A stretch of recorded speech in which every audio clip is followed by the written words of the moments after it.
Julia.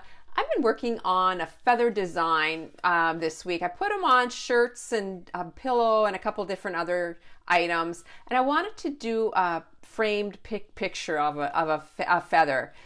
I've picked up this 8x10 frame at the thrift store, and it already has this turquoise paint on it. So I'm going to be using that. I've got my feather design, I just drew it out on a piece of paper. And then I'm going to be using these matted frames that I picked these up at Amazon. All my supplies will be linked down below for you, but these are nice, and it just sets off your design really well. And these are 8x10 as well, so that's going to be going in here. The opening is like a 5x7.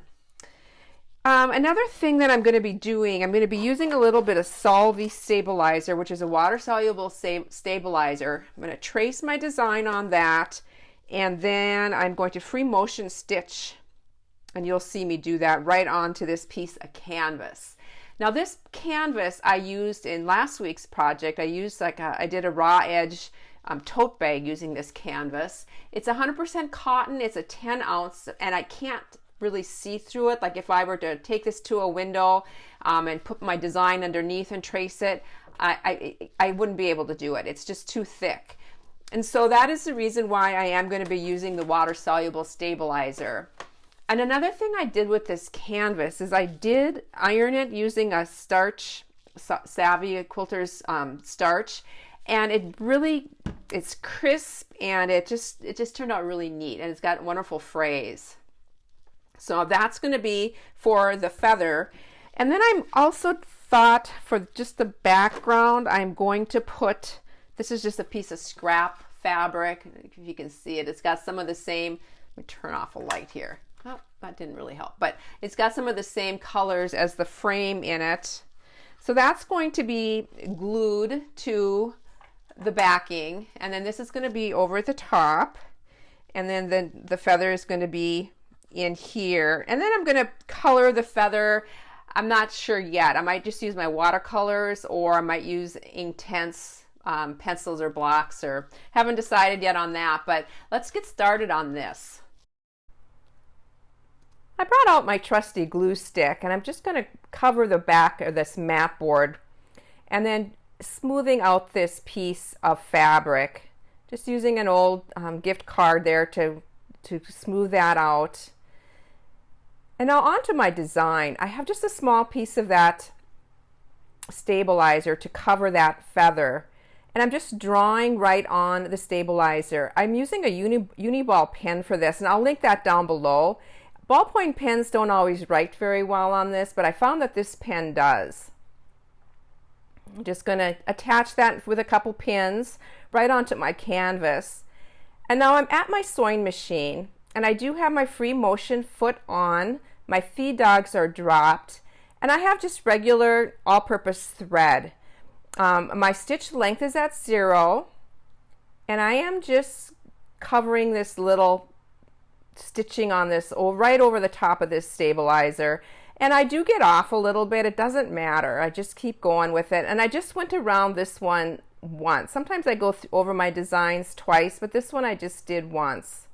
Gently removing that stabilizer as much as I can tear off. And then the small details, I just take a piece of, this is a paper towel and my iron, and just spritzing it with water, and the rest of it will come off right on that paper towel. Just a really slick way to get your design onto a canvas. I did decide on using my Inktense pencils to add some color to my feather. I don't use these Inktense pencils a lot on fabric. I like using it more on paper. I just have my preference. Either one works. I do use my blocks. It seems like more when I'm using my fabric.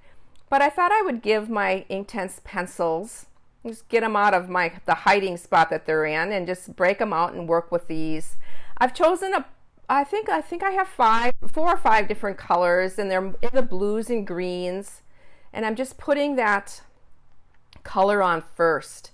And now I'm adding water, and I do want to activate all that ink, and so I'm adding quite a bit of water to this, and it is going to feather out into the fibers of this canvas.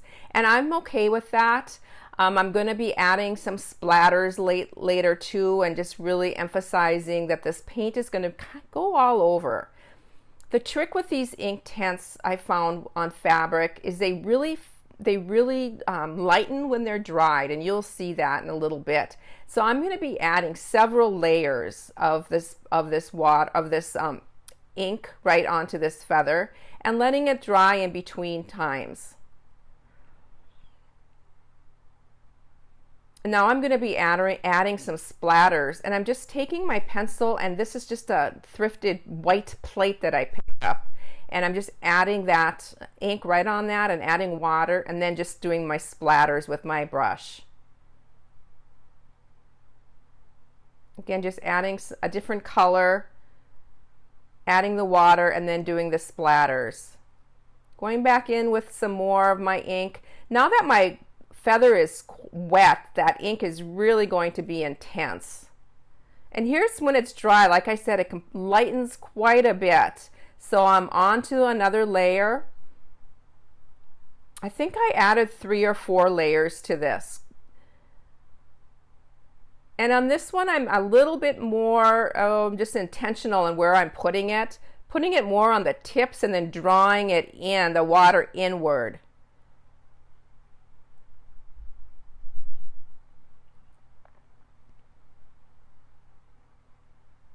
This is just a lot of fun. Just I don't know, very relaxing. I'm trying not to stress about it.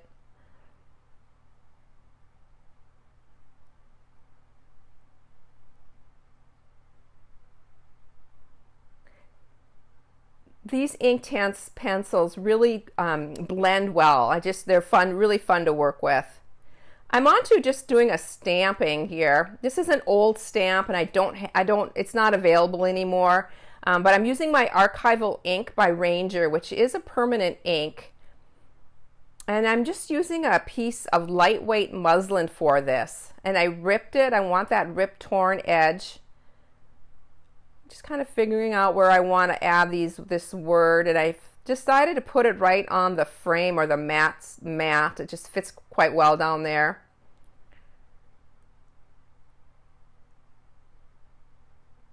Again, just ripping that muslin down a little bit, just clipping it and then ripping it, and then getting the phrase going. One more final layer just to get that color just a little bit more vibrant.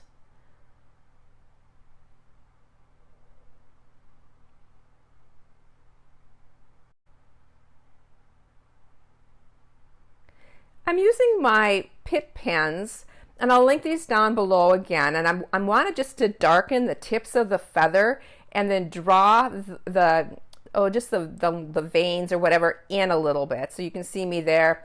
I'm using, these tips are nice. They're Indian ink, they're permanent, they don't, like alcohol inks will really spread into the fibers. These stay on top, and they come in 4 different sizes. I think I started with the extra small and ended up with the small. To attach my feather, now I'm just going to go right in with my glue stick again, and then going to add a couple dots of the fabric fusion.